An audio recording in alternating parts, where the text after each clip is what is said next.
the room. We are recording and I will stop sharing. Okay, Pena koutou katoa. Welcome back, all of the council team. We're ready to hear your response to the evidence. Thank you, Mr. Chair. I have the hot seat for the moment, but of course. Can I just ask one question? Are you going to be providing us something in writing for us to refer to, or is At some point you might, but not today, sir. If you've seen what my notes look like, you'd be very appreciative of the fact that I'm not going to give it to you right now. so we know that you're going to be giving us a fulsome sort of report, but just so you know, I'll just be making notes as I go on the main topics. Thanks. We'll endeavour to maybe clarify this and get something to you in a complete and legible way tomorrow. If that's helpful. Yeah, cool. Also, the report writers are obviously available here for questions as well. I'm just going to be presenting what we've agreed is discussed earlier on things we're going to be addressing. So, in terms of some general matters, we recognise some of the legal submissions sure regarding statutory context of the legislation managing this process. We agree that we must operate under the RMA as it was at the time of notification of PDP. And we also note that this requirement does not apply to higher order documents developed under the RMA. We acknowledge that the PDP will need to give effect to the extent practicable those higher order documents, including National Policy Statement for highly productive land, for example. Much of the evidence that we've heard in the last 3 days will be readdressed at subsequent and appropriate hearings. We endorse further the one set of recommendations proposed by the panel at the end of the hearings to ensure, I guess, appropriate integration of plan. Look forward to working with the panel and submitters to achieve this.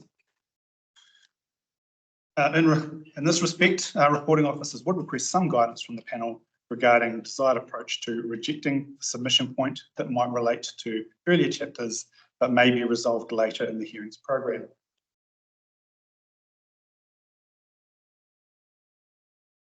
We'll be making comments on matters of scope as part of our response from the evidence given from some submitters. We do note that we have not seen evidence at this stage to support, for example, centres hierarchy, but remain open to consider these matters when they're more appropriately considered later on in further hearing streams. We also generally support and encourage site visits by the panel to various appropriate parts of the district during this process. There are also some outstanding matters in terms of our responses regarding the overlays of the PDP. We acknowledge that Mr. Hall is providing further wording on the matter.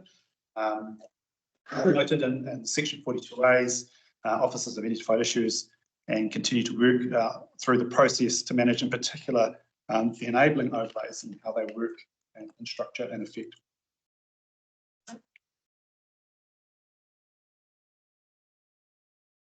And turning to some of the specific evidence given by submitters, we intend to investigate the evidence from Te Aupōuri requesting the PDP ensure that treaty settlement is recognised as ancestral land, whenua tupuna in the PDP. We look to further comment on the terms partnership and relationship, particularly as it relates to Tangata Whenua chapter and related chapters. We note the deferral of hierarchy matters managed by the treaty settlement overlay. So that's one of the enabling overlays that we're talking about that perhaps works slightly differently from what would normally be an agglomeration, say, for example, of a controlling layer. This is an enabling layer. Sites of significance, we note from Kirinangwai Evans, we'll look to further address this in later hearings. We acknowledge the issues associated with the identification sites of significance. We also acknowledge at this point the evidence regarding the difficulty with resourcing parties engaged in RM processes.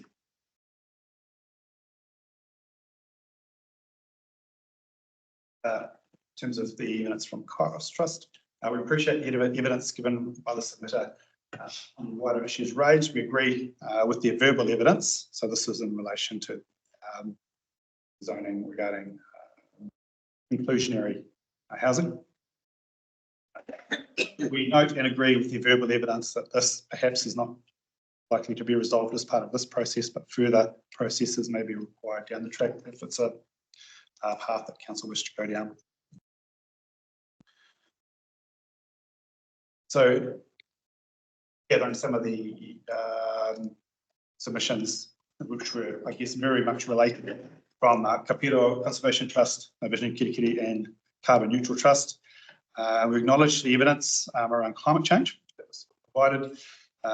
We note that Council's Climate Action and Resilience Department was formed after the notification of the PDP. We'll seek further comments from them as part of our response to the as we did, or the report providers did, when they were undertaking their Section 42A reports.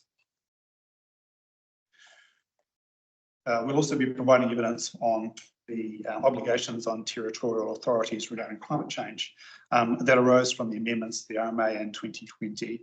So specifically around those two documents coming out of the climate change provisions, and what exactly we'd be required to do.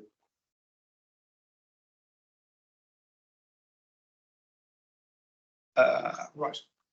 So in terms of integrating, having placeholders, it's, I guess, important to note that we have these processes underway, the Kirikiri Waipapa Spatial Plan, district-wide spatial strategy, and process underway. Look, at this point, it's perhaps unclear as to what will be required of the district plan in terms of implementation. So whether a placeholder is required or necessary, we is simply just not, we're not at that stage to probably understand that at this point in time. The evidence of Mr. Cox. Look, we're currently undertaking a 416 amendment. My understanding is we've picked up some of the matters and if we'll review those again to see if we've captured those and we'll incorporate those where it's appropriate to do so within the bounds of 416.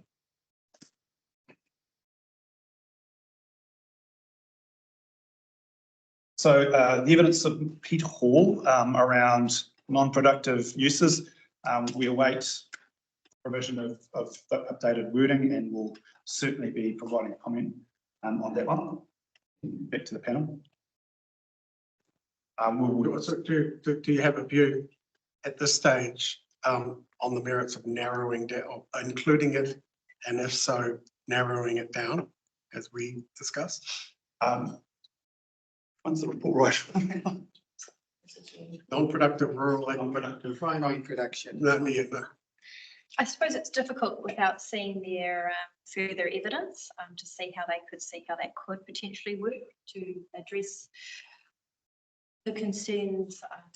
I think as the report writer and the panel itself highlighted the broadness of what was being sought. So it would be very interesting first to see what they have. Thank you.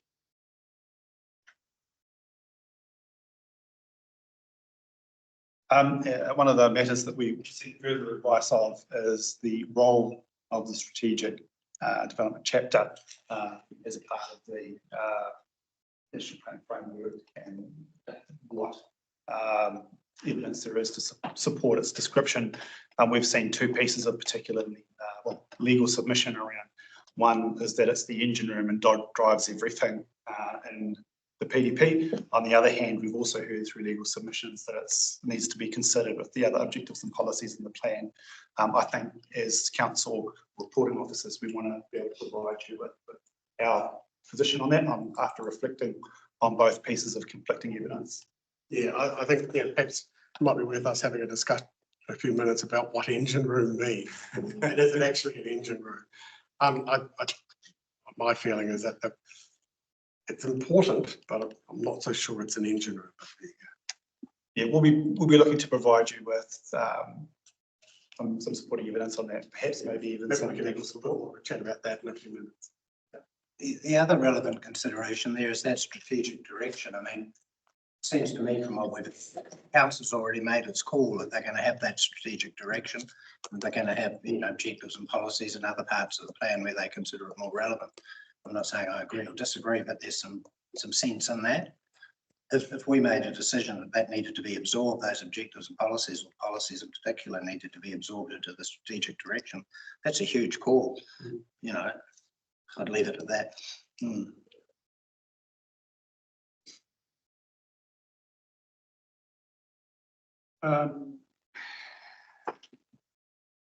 Also, clarification sought on. I don't think it's not. We won't get back to you on that one. Sorry, sir. The oil company. So we probably didn't hear any new evidence from the oil companies that it wasn't in their submission. I think in discussions with the Section 42A writer, there will be another, we'll reconsider that. But perhaps in early discussions, there might be some concerns over the content of the chapter and whether the scope of the provisions within it are actually appropriate. Is this for contamination? The contaminated land line. At least they wrote something. Would you like to add anything to that, Sarah? Yeah, no new evidence and we can respond back to them. Because obviously whether we have a chapter is different from the word that's been proposed within the chapter. And in this, at this point, they're one and the same. So.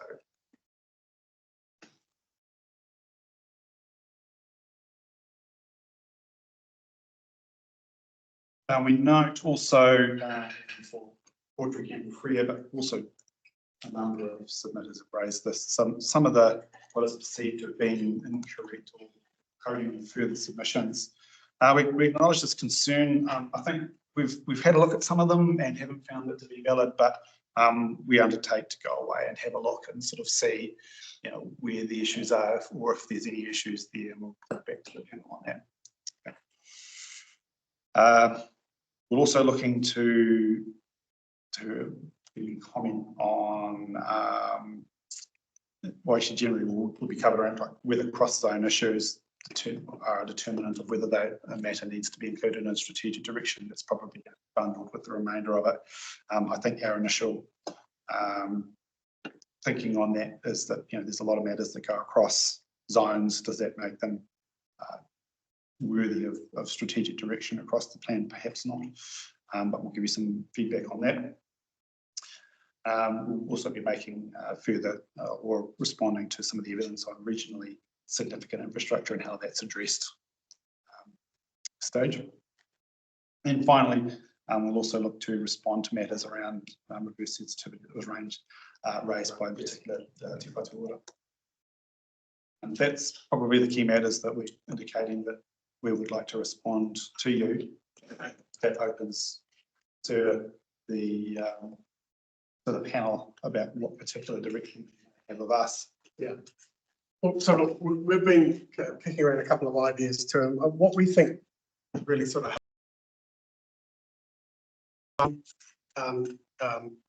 if there might need to be a significant change plan. At this stage, we thought we might signal that that's where we're thinking. And certainly focus your response if you want to give us an alternative view. So we thought there's a couple of things that we might want to, that we will put to you today. We'll let you respond to it in writing, and then following that, if we still want to pursue it, we'll put it in a minute so that all submitters, everyone knows where we're looking to go. And we've got a couple of other questions, just sort of clarifying and tidying up. So I'm just sort of wondering in terms of which one we should talk about first. Should we talk about we're heading first, I think. Yeah. I think the first thing I think we want to sort of send a direction on is whether you are an urban environment or not. Have you guys formed a view? Well, I think it's very. I think we are working through that at this stage. We haven't formed a view as part of the Kirikiri structure plan, the Kirikiri Waipapa spatial plan rather. We have actually tasked staff member to consider what might be appropriate way to consider. We've seen an approach. At this stage, we haven't called evidence to respond to that approach. I think it's fair to say that we don't perhaps agree with their methodology.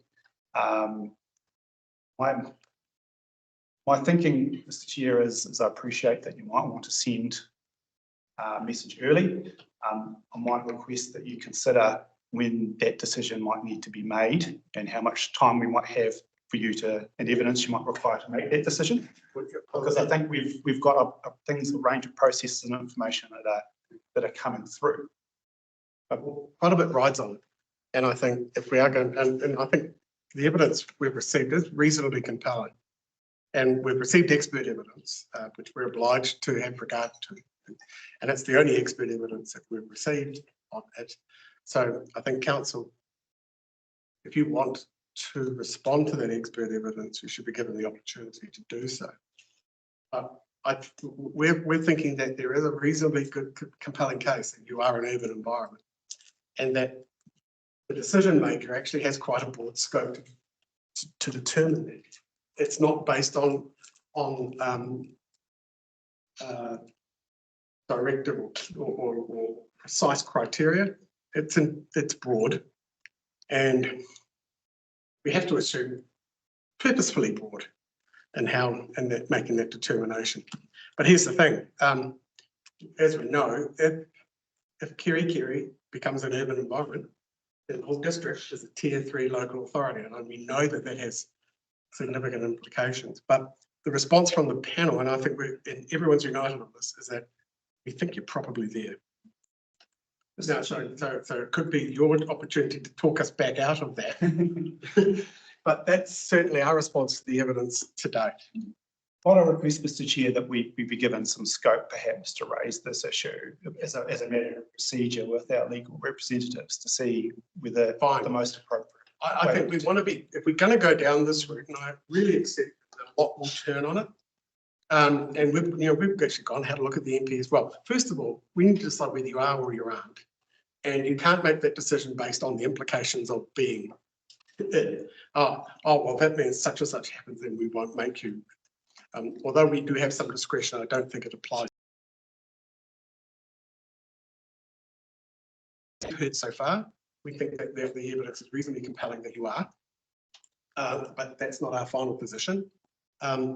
Here's the thing, that we won't send out a direction minute to all the parties until we've given you the appropriate chance to respond. It's interesting to hear your initial response now. I mean, you might have come back to us and said, yes, we agree. But I think what you're saying is, well, we're not quite convinced yet. So we have to give you the opportunity to respond. Now, whether that goes out after hearing one closes or at a later date, we're sort of open-minded as to when to do that. We just sort of think it needs to be done early-ish because a lot of other evidence will be coming. We'll either continue that argument right through the process. It'd be nice to have it resolved so that people's evidence can be focused and your report writing can be focused. Any comments, Ms. Worcester? Yes, appreciate it. Thank you. If it's all right to ask a question myself. There's obviously the debate over what is, in terms of our rural residential / lifestyle land, whether it is urban in character or not. So I think I would, as been highlighted earlier on, would think that a little bit more analysis in that space perhaps I would suggest is required, as you do have some very large lots that are undertaking rural production activities in this very environment that the submitter was referring to. And you do have a mixed bag. We have some of that land that has metalled roads, while others, yes, do have, curved and channeled roads.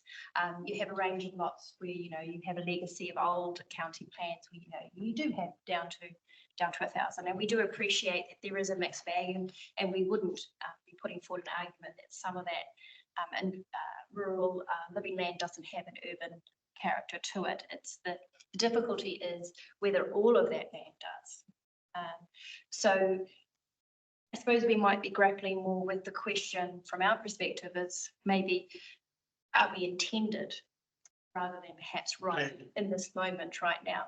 So I suppose my question to the panel is, would it be about whether it is intended in the life of the proposed district plan, or whether if you have a spatial plan that is talking in a timescale that you would normally apply to a district plan, you would consider yourself an urban environment? And I suppose these are the types of questions that are well, that are circling. look at the wording. As I said yesterday, it's really directive and really vague.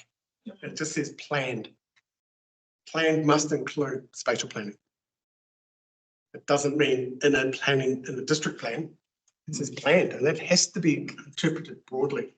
And then you've got all these other things where there is quite a bit of discretion, as you say, what is and what isn't productive rural. I would say anything under a hectare is margin at best. Certainly anything under 5,000 square meters cannot be rural.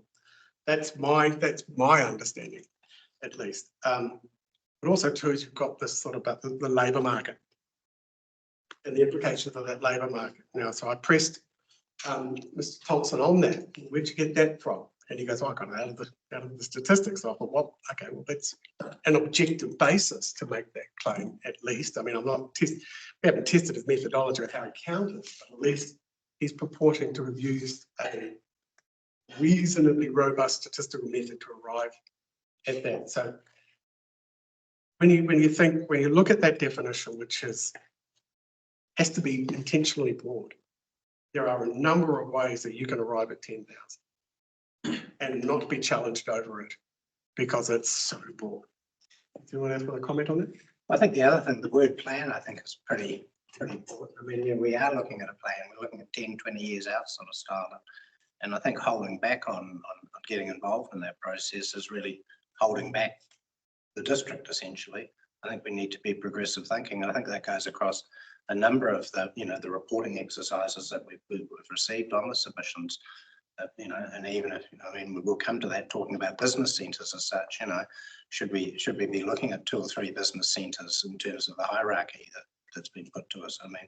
And there is a case for doing so because we need to be moving forward rather than just retrenching and basing everything around what's here at the present time. So, yeah, there are cases that, those people have put information to us, in particular that group with the guy Adam Thompson, he's got the empirical evidence to support what they're putting forward. And we'd have to have evidence that discounted that to run contrary to it as such. So that's the opportunity for you to respond to that as you need. Really, you'd be looking for evidence from an economist rather than a planner putting forward a position. Are you looking for something? Yeah, well, what we've had is credible economic evidence, planning evidence put to us, plus the credible evidence that you have put in 42A report. And our view is, on our first review of that evidence, we think that, and particularly with regards to the way the NPSUD enables that determination of whether you're an urban environment or not, that we on the balance of evidence, you are. That's our preliminary. We wanted to indicate that was a preliminary finding that we're all unanimous on. Yeah. Now, you may feel that you want to test some of that evidence before conceding it. That's and commit resources to doing that. I think we should allow you to do that. Yeah, and I don't, because we want to make sure our decision is. It has been highlighted by my colleague. There is an internal process already happening, so we would like to work with that process. I think it is working to a reasonable time frame that would align with. Yeah, we don't have to release that sort of. But there's going to be a hearing in July. Our next hearing is in July. June. And then we're going to, and then we have a couple of things that aren't related to this issue in August. Then we've got a nice big gap in September, and then we're back into it again in October. So we've potentially got quite a bit of time to work through this. We want to allow enough time to work it through.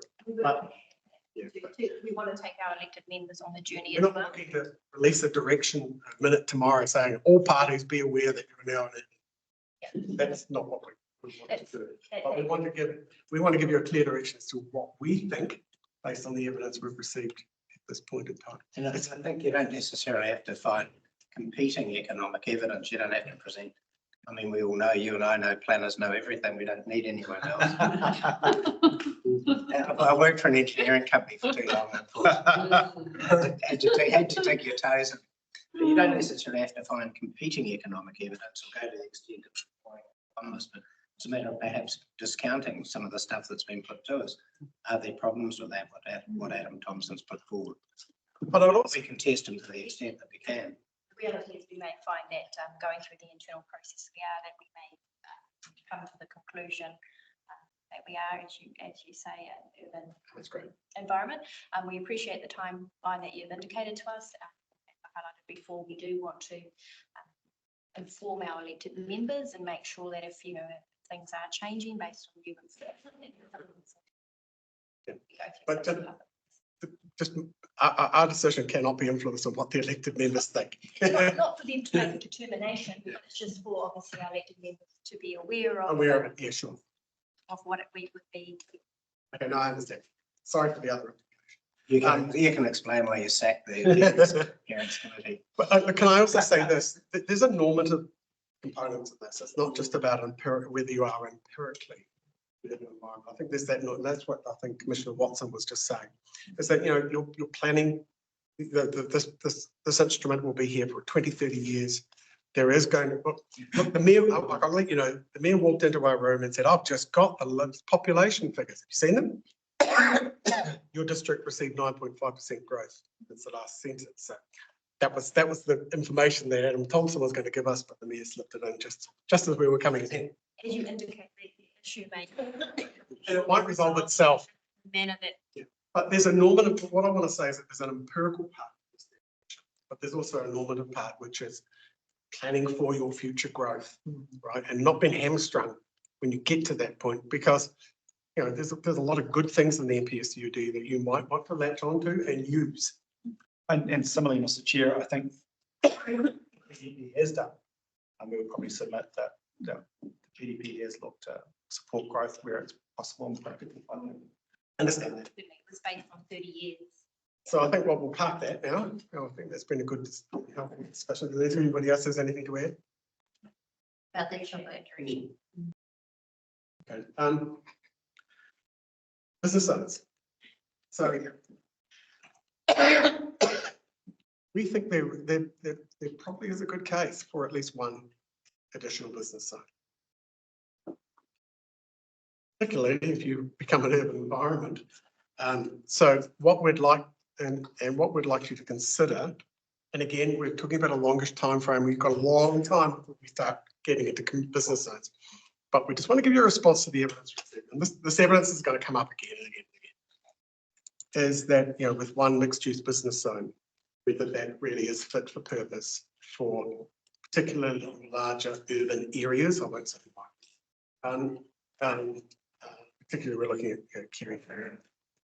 And whether you might want to have a look at a local or neighbourhood zone, either whether there's a template for that in the standards, or even just looking at a neighbouring district as suggested by other submitters, Kaikohe, Whangarei, about how that might work in particular localities. Yes, sir, certainly. And It looks like it's gone down like another cup of cold. No, look, not at all, sir. We have noted in our response, we are open to that. Yeah. I think council's position is it really hasn't heard any substantial evidence to justify it. This whole thing about a centre's hierarchy of multiple business zones, I don't think what we're saying is we're not looking at a ring of several business zones in Kerry, radiating down from the town centre zone to your local centre. It's not Auckland. But what I think we thought was coming through in the evidence and that there was a good argument, at least at this level, for you to look at at least one other commercial zone. Now, that probably will still enable residential activity, but it might have additional controls to it, residential on the ground floor or those sorts of things. And was that in relation to, if for example, the urban environment was determined and that would only apply to Kirikiri Waikato, for example, May do. most likely. It wouldn't necessarily apply to our other parts of our It may- towns. If you, Would you be looking for us to potentially target that framework to something that it's meeting that criteria, or you're suggesting across our three, for example, centres? well, that's something that we can't answer. Because, that will have to happen. And I understand that there'll be possibly quite a bit of work required to do that. So we thought we'd possibly try and signal that we're open to that early rather than dump it on you 6 months from now. Appreciate that. And we're sort of quite, so we want to give you reasonably good lead in time to give that some further thought. I think, I mean, there may be argument, depending on what type of business zone you have a look at, it might be that you do apply it to particular bits of your other centres. But I would think probably Kaikohe is probably the main justification. Unless anybody here disagrees. There might be parts of Kaikohe or Kaikohe where you would want to have a more sort of commercial focused business zone. But we won't be looking to direct you on that stage. Yeah. So just to check I in, mean, that's the body slam submitter wouldn't, that doesn't give probably even half of what she was requesting.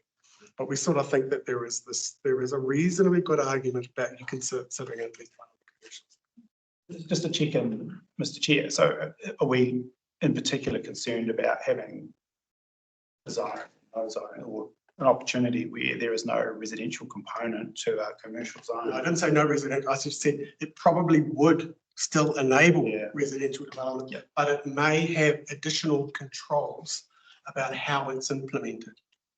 And there are a number of local centre, neighbourhood centre zoning typologies about that sort of still enable residents but have control over how it's established.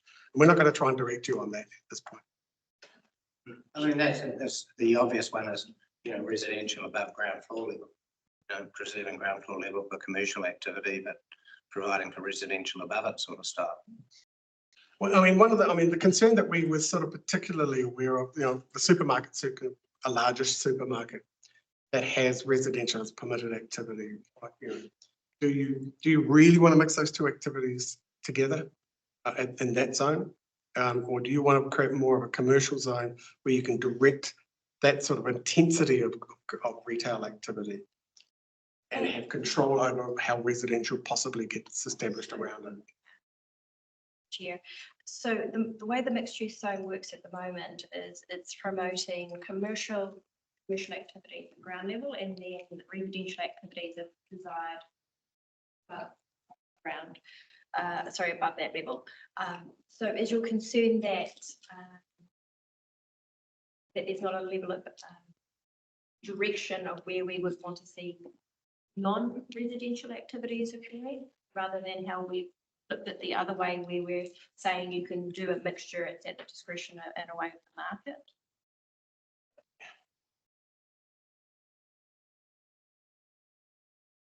Yes, well, it's acknowledging that there are some commercial activity that will probably have reverse sensitivity issues. And there may need to be some more control over how residential gets established in that.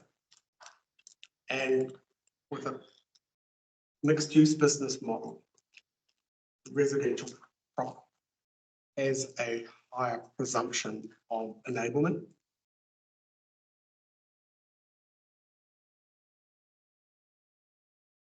I mean, we just want you to consider that in light of some of the evidence brought to us. I mean, having said that, I pressed a couple of those witnesses to tell us what the activity status of their particular client was, and they couldn't tell us. I still don't know what the activity status for a McDonald's is. With drive-through. Oh, I know what the drive-through You is. said without. There's plenty of McDonald's without drive-throughs. Does anyone know? Without the drive-through. Without a drive-through, It seems like it's a pretty permitted? pathway. Look, Not permitted. 100% sure, but it seemed like it was, yeah. And so, it's, further consideration, particularly now that we're sort of asking you to consider that about urban environments. and particularly Kaikohe might grow more, or probably will. Whether you need a more commercially focused zone. And it could have quite limited applicability initially, but at least it's in your toolbox to retrospectively apply later if you need to. Thank you, Mr. Chair. That clarifies perhaps, well, that question, yeah. So if I've Yeah. understood correctly, it seems to be more, the drive there is about management of reverse sensitivity. That's one of the issues. That can And it's be also, included in May. you know, and giving priority to some commercial activities with some restriction on residential, but not not Yeah, disenabling. So, yeah, just trying to understand like. yeah. Does anybody else want to comment on this? I feel like I'm leading this discussion. And it's an opportunity as well. You know, like as planners, do you see an advantage in having that second area? Having two commercial zones as such, does that provide a solution to some of the sorts of problems you might be looking at? It's seen as not an imposition, it's an opportunity. You look through the chair, look, it's an active thing that we are considering. It's not something that we had formed an opinion on. We again are waiting for robust information. Yeah, we probably need to hear more evidence on it too. We just want to flag it to say, well, we think this is worth further consideration. We'll tell you guys now, rather than, oh, we should told us that earlier. So, Mr. Chair, as I've understood it, now please correct me because this is fundamental. So are we looking for the potentially development of a framework, not necessarily its spatial application through this process, unless there's scope to do so? Interesting. Well, I think that there's room for both. We would think, if you think there's a case for a local centre zone or a neighbourhood centre zone, we'd also want you to think about where you would apply it. That would have to happen. And so we would, obviously, that's why we're indicating it now, because there's a lot of work to be done. And if people might want to see that before they turn up to speak to their submission. And I don't think this really needs to be re-notified. I think we've got the scope to do this within the submissions. You're using your analysis, it's a framework based on spatial analysis. So you're using, what's happening. And can we put a framework around that so that we can manage it as time goes by, rather than it be a haphazard or, ad hoc sort of dealing with applications. And the corollary of that is that if we're going to say no to these submitters, we're going to want a really good basis to do so. Identified by James, highlighted in the report, we showed that we were open to teasing that out.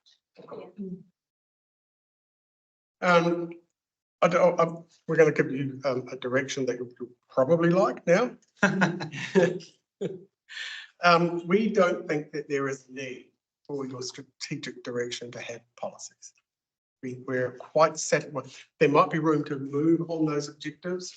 There might be room to provide for another category, but we don't think it needs a whole policy framework. And we thought we'd just send that, we arrived at that position reasonably, unanimously and reasonably quickly.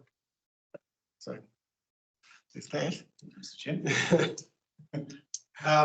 And let's have a chat about the contamination chapter.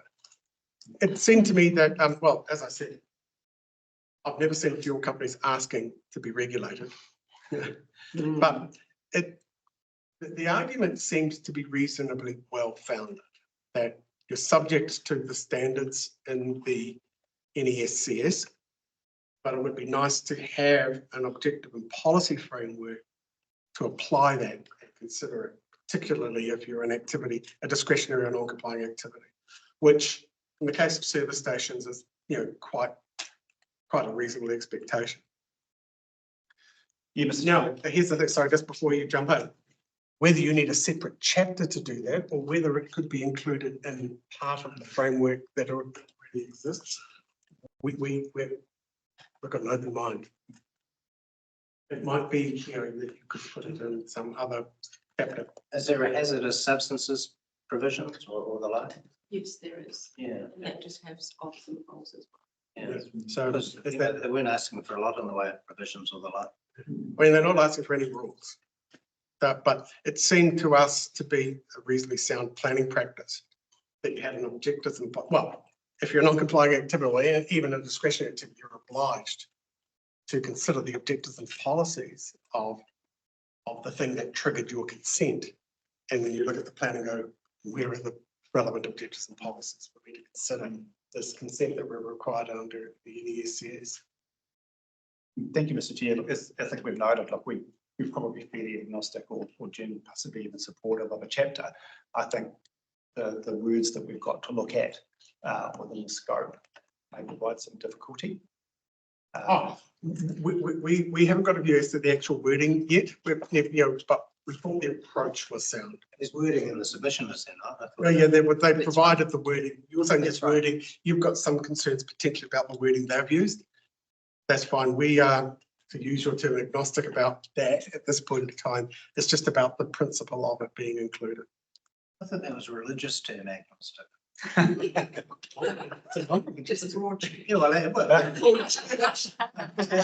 yeah.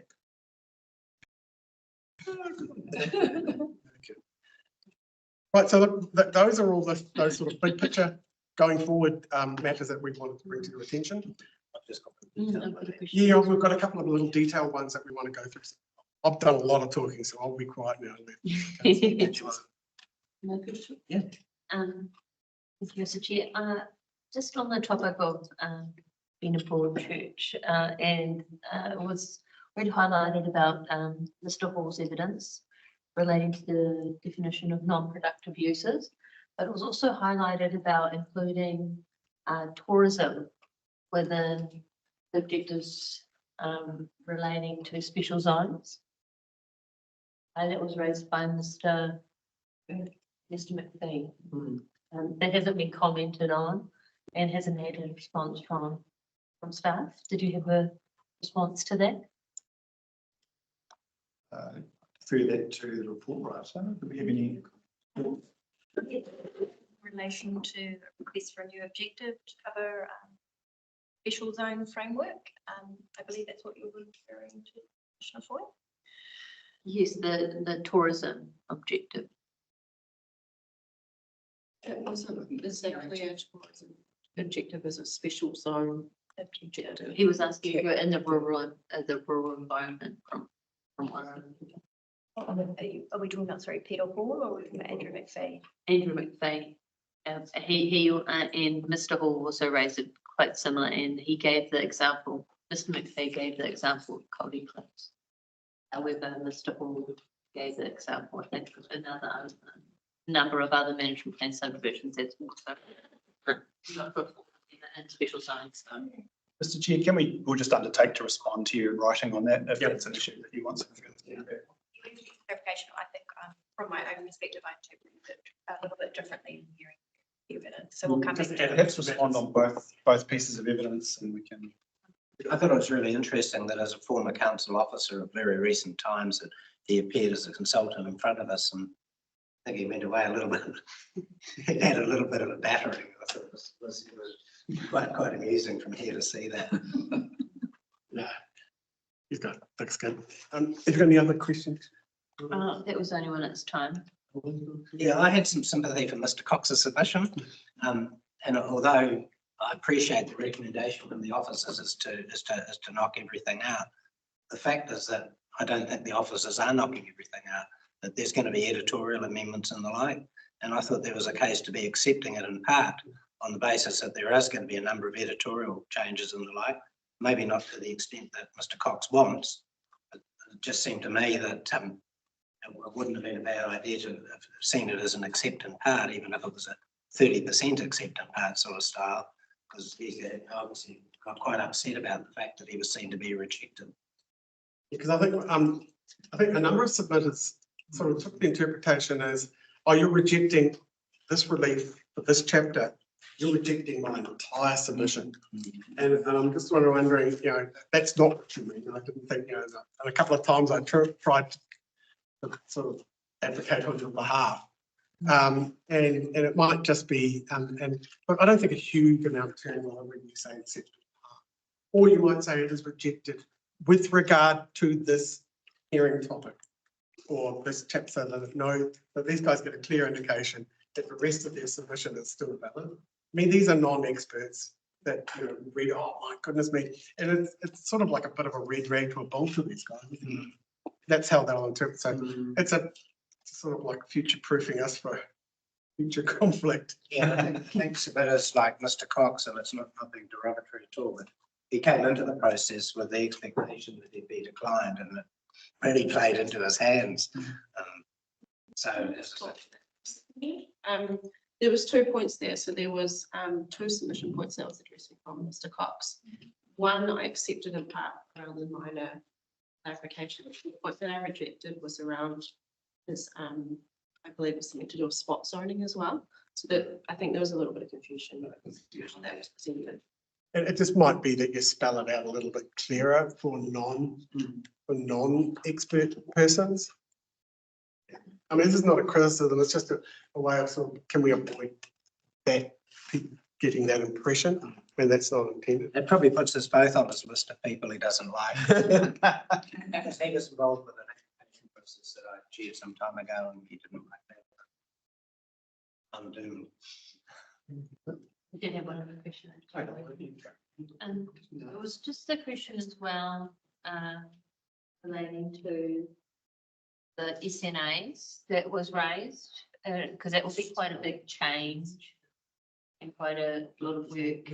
And I think we've already been through that discussion as a council, but as council officers, you didn't get that opportunity to respond.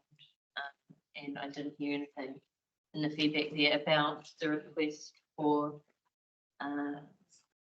SNAs to be identified as part of the objective that was being, and that relief that they saw, instead of just protection.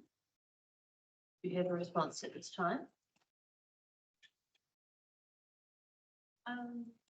No, that wasn't covered in the section 42A.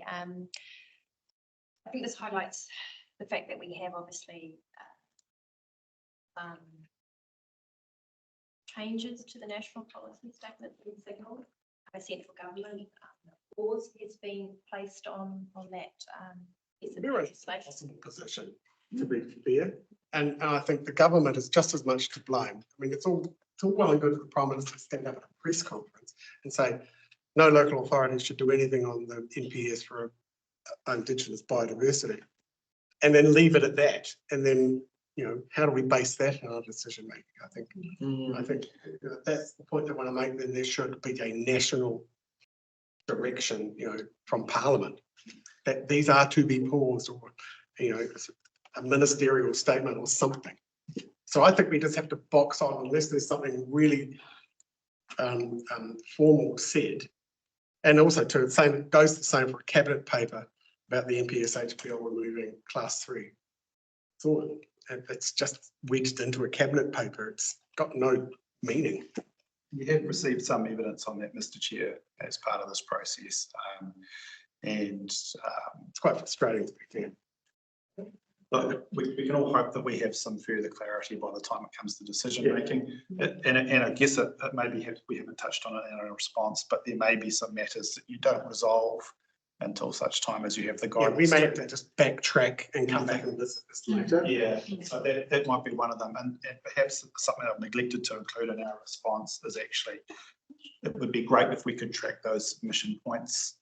If that is your intention, to hold them either or for consideration. If you hold them for decision making, that's for the panel to decide. But if you want to hold them for further information further on, it will be helpful to, I guess, everybody involved in the process if that could be adequately recorded. Yeah, I think you just need to signal that these changes have been signalled, but you're obliged to follow the law in the meantime. And just maybe we can come up with a standard paragraph that says, if these changes actually happen during the process, you know, these issues will be revisited. I don't believe there's something in the template of the section 42A reports, but we'll just go back and make sure that it has got that clarity that people are seeking.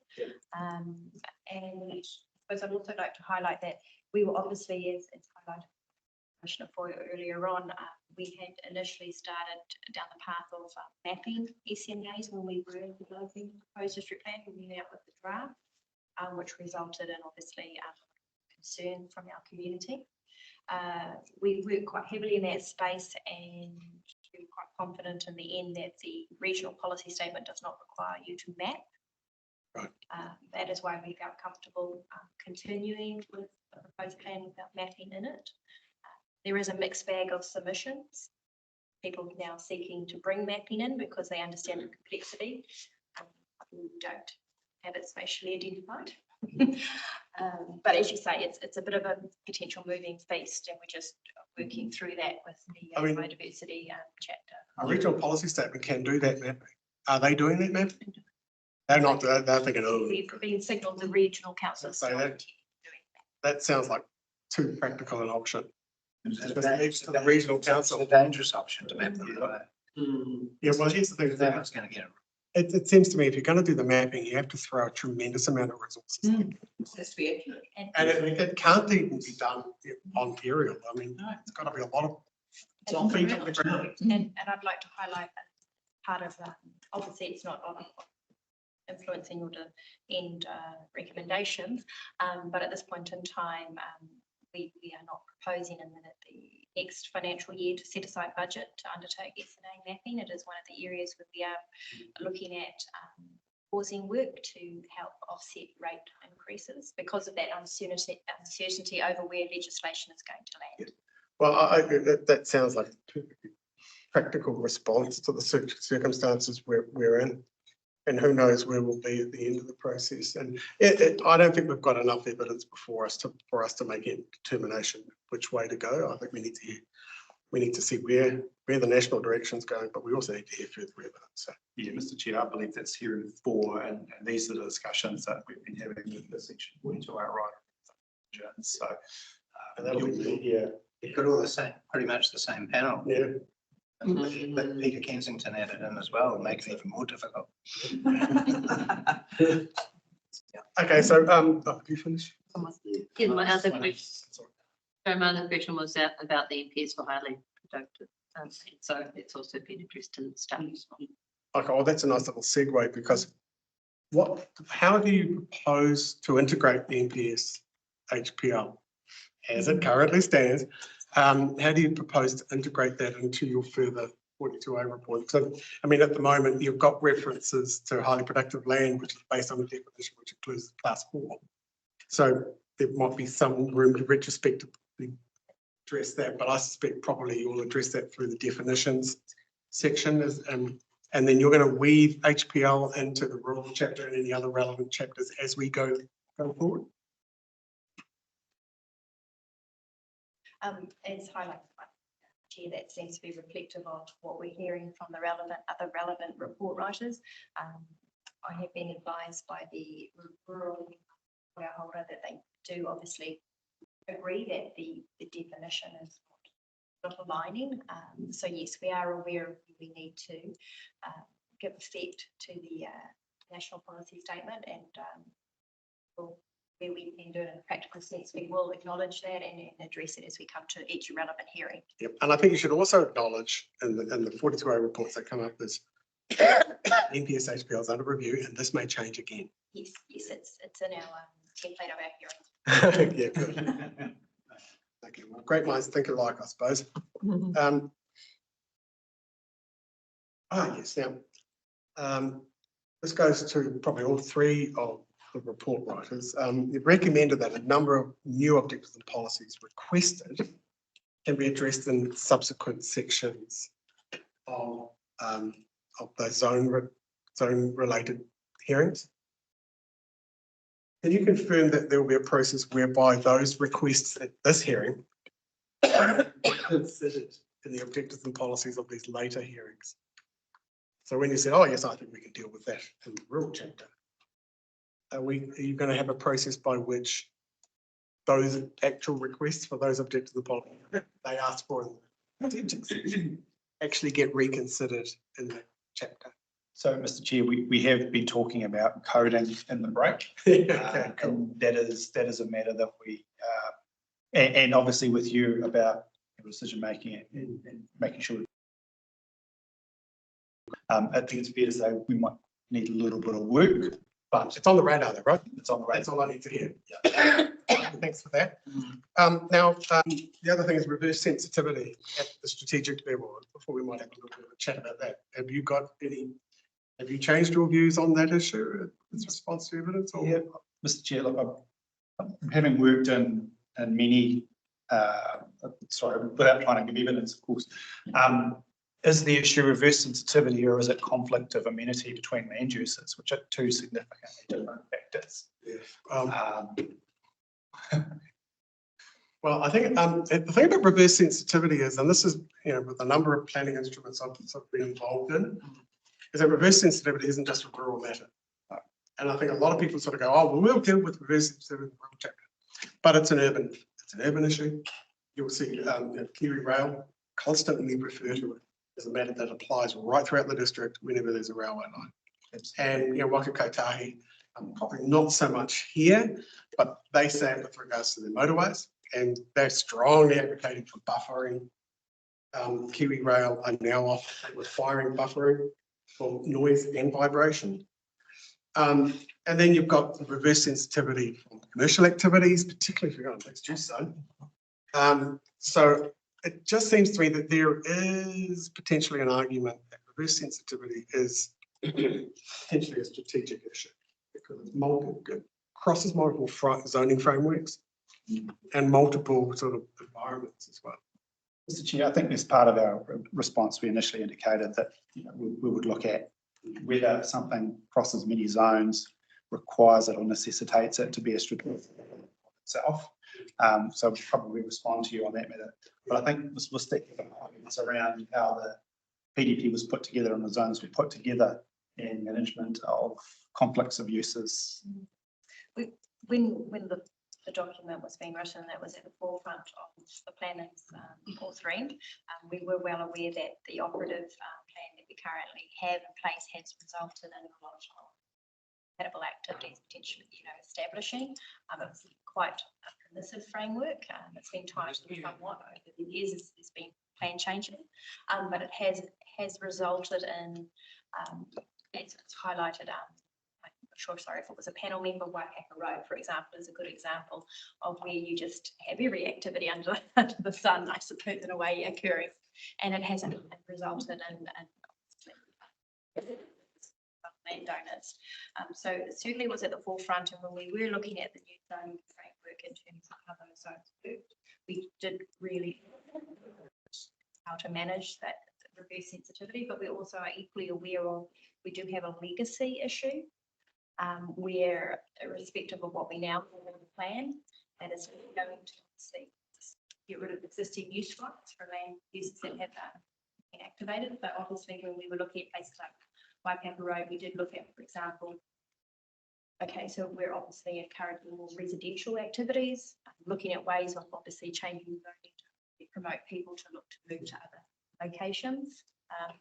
But we do have a legacy issue, which is not going to be solved by. So the question I just want you guys to focus your mind on is, do you think reverse sensitivity is a strategic district-wide issue? I think pretty much told me it is.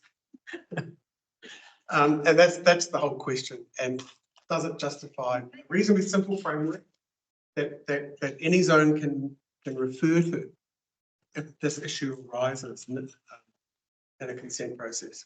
And of course, you can't do anything about existing activity. It is what it is, and it's only going to rely to, but it might like a intensification of existing activities. Could I ask,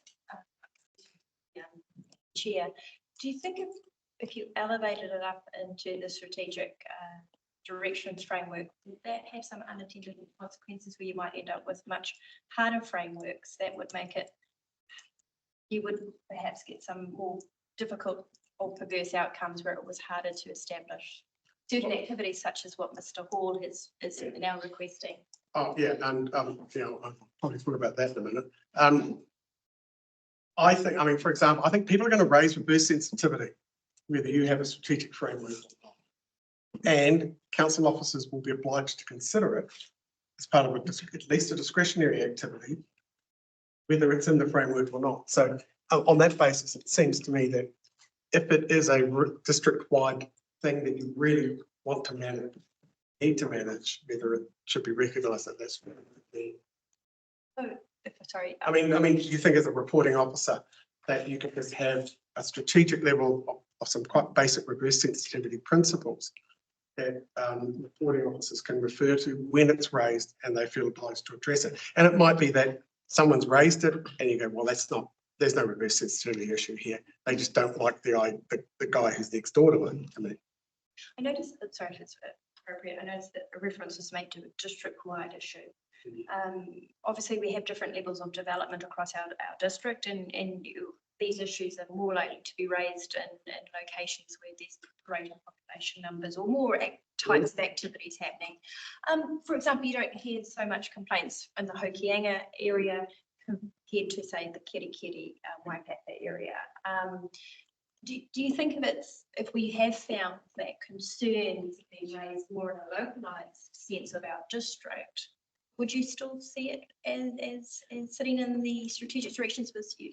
yeah, fair point. I mean, where I've seen it, really strongly being advocated for inclusion is areas where you've got NPSUD intensification enabled and required. Now, let's just assume for a moment you are an urban environment, you are tier 3, you're still not required to do an intensification, but there are going to be areas where you're going to be enabling growth and you're going to be wanting to be aware of that. I think it occurs in the rural environment generally, and you're going to have new activities establishing in rural areas that aren't necessarily based on rural production. Whether we acknowledge it or not, there'll still be applications, tourism, particularly thinking about coastal development that are taking advantage of particularly remote and scenic areas, those pristine areas, the sorts of activities you want to encourage, but you want to be able to manage that reverse sensitive interface. But also too is that you want to make it quite clear to the person who establishes there that the sensitive activity has to insulate themselves. And rather than Carrington coming on and saying, now we've got our resource consent, you guys need to insulate yourselves against us, which is a bit cart before the horse. From what we've heard, I don't see it as part of a strategic. I think it's something you take account of. Maybe there's an objective and a related policy, but I don't see it as a strategic direction. I think it's elevating it to something more than it actually is, just in terms of what I've heard. Well, the good thing is that if you are going to acknowledge reverse sensitivity, you're going to have to put it into multiple zones. It's a number. Yeah. So if you can satisfy us that you think it's covered in all the relevant zones where you would need to consider it, then maybe that's the argument. So we have actually, and maybe that's the response we need to hear. By the way, it's policy, bloody blah, in residential zone policy. Did we do it, in the industrial zone and like we've got all the zones covered? Then okay. Yeah. Well, I have seen other cases where people have sort of said, "Oh, reverse sensitivity is just a rural thing." Okay. Yes. I don't think we had. There's that question about buffers, and whether you should be looking at buffers on rural land to special purpose zones. Certainly, my view is I don't think there's much merit to that. Yeah, Mr. Chair, I think I reflect some of the comment that was made by the panel about that. It's unusual for an activity to set up in a rural environment and then expect the rural environment to insulate itself. I think that's completely contrary to what rural sensitivity is. And whilst I haven't seen the resource consents that establish those activities, I would expect that was considered at the time, and they were able, and they asserted that they could insulate themselves against the effects of production. No, they certainly would have. I mean, it's reverse stupidity. So, similarly, Mr. Chair, what I would suggest is that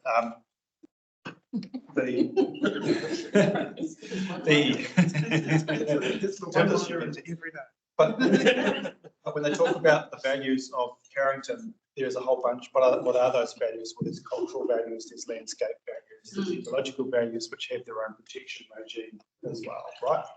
So it's not the zone itself necessarily. It's when it talks about the values of Carrington, they have their own framework that manages those effects. We just But that's how they sold it to the council. we just thought we'd give you that feedback that, you know, we're not convinced. Really. Hilda wants to raise a question of some of the Māori spelling. And would like to, and I think this is the benefit of having EB experts on your panel. And Hilda could take you through how many, or you could just provide a document where you think spelling should be corrected. Thank you, Mr. Chair. Yes.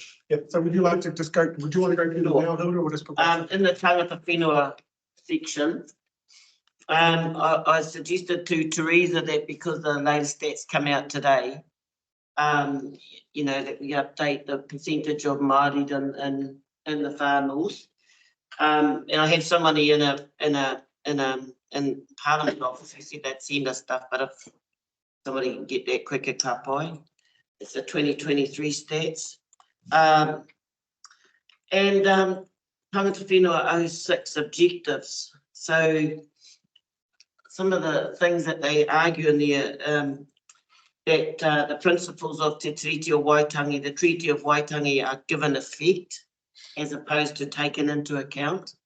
Sort of just want to raise that. That's what's sort of been the difference.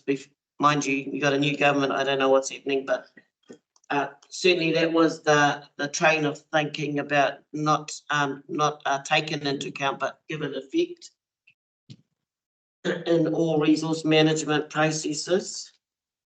And over the page on 2 of 4, just that the again in tangata whenua 06 policies, I just sort of wanted to draw the difference in iwi authorities and post-government settlement entities.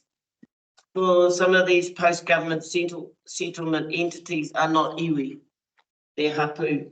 And so there was just looks like a little spelling error, you know, a typing thing, because it should be Ngāti Kuri, Te Aupori, Ngai Takoto, Te Rarawa, Ngāti Kahu ki whangaro, Ngāpuhi ki whangaro, Ngāti Hene ara hapu, Ngāti Wai ara hapu, Ngāpuhi ara niwi, and Te Roroa ara hapu. But they are all called post-government settlement entities, rather than being so-called iwi, a kind of iwi authorities, but I don't know what's the correct term. And on page 3, with the treaty settlements, I think it's good that we've got the because they're all right now, they're all talking about how new changes in fishing stuff is impacting the current settlements. And now they're having to, you know, work over the iwi that are here. They're having to work overtime to counteract some of the changes that are coming through. And it's good that Te Oneroa Tohe is mentioned as a statutory partnership. And the other one was, I don't know what category this is in, but it's Te Hiku Social Development and Wellbeing Accord, which was something signed between the 4 Te Hiku iwi, and it pulls together a number of agencies that are statutorily obliged to work together to bring about good social outcomes for Te Hiku. So that's an important document. And I think in a submission that came from Kāringa Hita, she made the point around Haititai Marangai that all Māori are not represented by iwi authorities. So in some cases in Ngāti Kahu, there are about 3 or 4 marae that are not part of the runanga.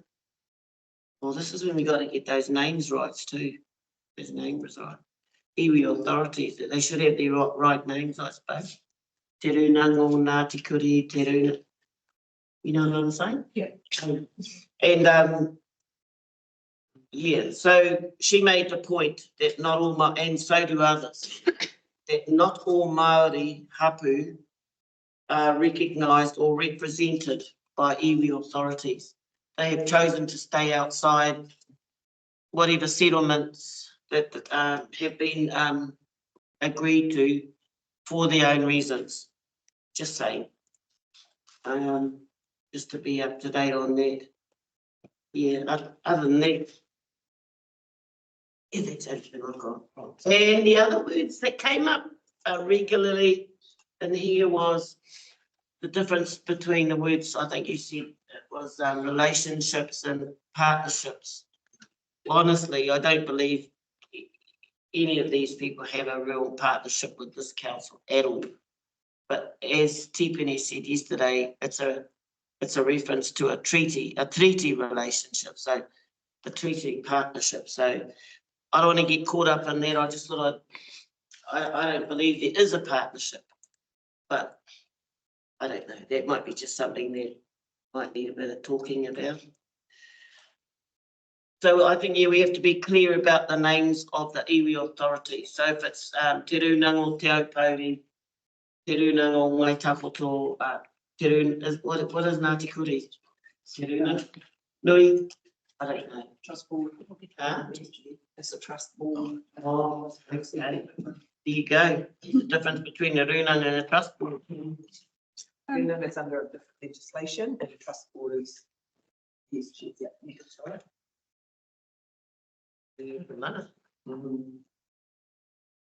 Sorry, to the chair, if I could just give apologies, Sarah tried to leave childcare arrangements. All right, well, it's a shame, I wanted to thank her and say farewell. Sorry, get away with the If you kids. just pass on our thanks to her, and we look forward to seeing her, we'll be seeing her again in other topics. Look forward to seeing her again. She'll be back, I believe. Her next one will be general residential. The other point I wanted to make is I think the 42A reports were quite well written, well structured. They were, they were just the right level of detail. Obviously, you can look back and say, oh, I wish we had a bit more detail in there, but you just need to guess that. So I think you've set a pretty solid standard. We'll see further ones. Just want to check. Do everything you needed to, Teresa? Can I address some of those now, or do I just need to address them in my written room? You can do some in your written reply. And look, if you need to have a cordial with Hilda about what she set out to clarify, I'm happy with. Outside of this, Yeah. informally. Yes. Can I just check one thing though, in terms of the statistics information? I agree, and the overview needs to be updated. Do I have the scope to do that, or do I need direction? Well, here's the thing. We had Adam Thompson yesterday saying, oh, there's going to be updated stats coming out any day now. And we said, oh, we'd like to see that, please. So I think that gives you the scope, the fact that you've got it by the mayor. I assume it's publicly available now, or whoever someone has an inscription to the thing. Should be. Sorry, I'm not sure that I'm speaking on, but on that there, it's been released gradually. So there'll be a full suite of things that will come out eventually. So I just need to determine if that's. I think the number that's just come out today is how much this district has grown since, and that's all you've got. And that'll be the high level thing, and then the granularity. Next box will start getting specific. Yeah. Mr. Chair, I think like if it's just portion of this basic mix, I think that could perhaps be clause 16 anyway. Yeah, but here's the thing, is that it's some relevant information that's referred to in evidence, comes to light, then that's got scope. Thank you. Right, I think we could wrap it up now. 2:30, and we need a karakia to finish. Whose turn is it? Whose turn is it now? Is it yours? I will. E te kai hano ngā mea katoa, te aki pai tēnei rōpū e hoki ana ki ngā kāinga maha o Timotu. Manaki te rātau I rungi te rori, te aki na pai hoki ngā kaimahi, ngā kaimahi o tēnei taunihira me ngā whānau e tatari ana mo te hoki ngātu o ngā mema ki o rātau kāinga. Āmene. I think we've made a really good, solid start. We turn it off. I know. Stopping recording. Stopping recording now. Okay.